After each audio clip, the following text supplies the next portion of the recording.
He had a history of violence, running from cops and escaping from hospitals. Yet CHP chose to confront this armed suspect, surrounded by kids at day camp. An officer and hostage were shot, another hostage killed, and children traumatized. After he was caught, he escaped from a hospital again, prompting a 2-day manhunt. One suspect, 3 agencies, countless questions, and CBS is getting answers. And with that, tonight we continue in part 3 of our series. Julie Watts investigates Eric Abril's escape from a local hospital. She's also highlighting the one agency that has been transparent and what CHP can learn from local law enforcement. A murder suspect escaped from the hospital. The fear was palpable. Officers looking in backyards and around your neighborhood. Streets normally filled with kids, instead overrun by armored vehicles. Families across multiple cities locked in their homes for the first time since the pandemic. By sundown, children were forced to fall asleep to the sound of police helicopters circling overhead, searching for an escaped inmate.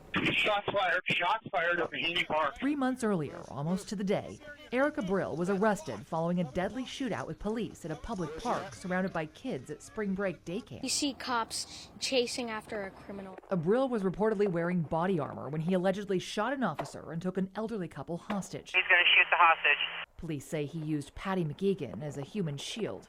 Her husband, Jim, was shot dead. Maybe has one, possibly 2 victims. A CHP task force was attempting to serve Abril with a search warrant connected to an unprovoked freeway shooting 2 months earlier, 20 miles away, where the victim's dash cam caught Abril, a convicted felon, shooting at his car.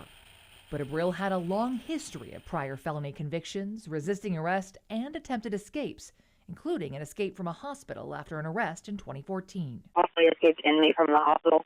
Nearly a decade later, he did it again.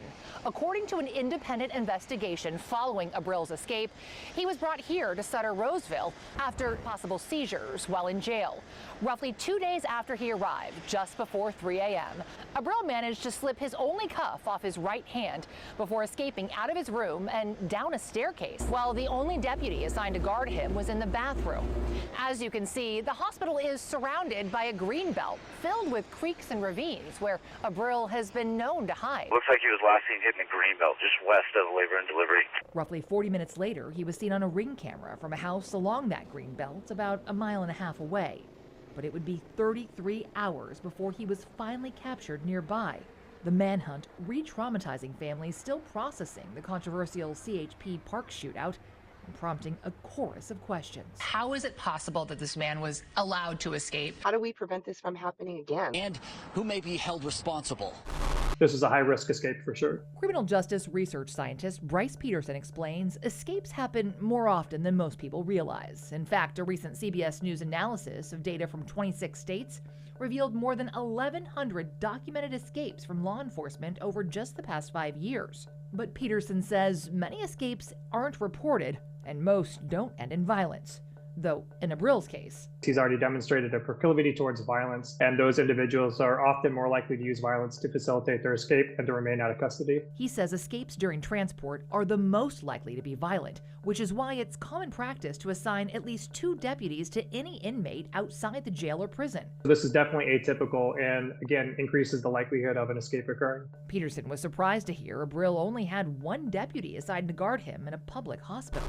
I take full responsibility. But Peterson says, to the sheriff's credit, the Placer County Sheriff immediately commissioned a third-party review of the policies that led to Abril's 1 deputy transport. This should have never happened. The report highlighted several shortcomings in existing policy, We'll make sure it never happens again. which the sheriff publicly committed to immediately change based on the recommendations. The public nature by which they did it, I think, is very commendable. He says transparency is crucial to regaining public trust, but in this case, the sheriff's public report has been the exception, not the rule. We still have active gunfire all around. For instance, CHP has yet to acknowledge any policy changes following its controversial decision to serve a planned, high-risk search warrant to an armed felon at a public park surrounded by spring break day camps without notifying local police. And CHP has yet to explain why it violated state law for months, denying the existence of this dash camera video, only recently releasing an excerpt in response to our ongoing investigation. In Roseville PD, which came to CHP's rescue during the shootout, will only release 39 seconds of its body camera video and none of its drone video, raising questions about what it's trying to hide. Meanwhile, the sheriff's department is still refusing to release the hostage's coroner's report, which could confirm he was shot by the suspect and not officers. As the understanding on the part of the general public increases, support for law enforcement actually increases with it. Law enforcement consultant and former Sac County Sheriff John McGinnis encourages full disclosure, but believes even in its absence, important changes are happening. There are lessons learned out of this. There are policy changes that will take place without a doubt. But continued silence from CHP, which is the governor's police force with jurisdiction across the state, has many concerned this could happen again, at any time, in any California community. If you run, you will be shot. You understand? It was ultimately a fourth agency, Rockland PD, It's confirmed it's him. that finally captured Abril after his escape. Matches the description. They immediately released their photos and video in an effort to bring some closure to a community And we have the orange pants. twice traumatized by one suspect, 3 agencies, and countless questions.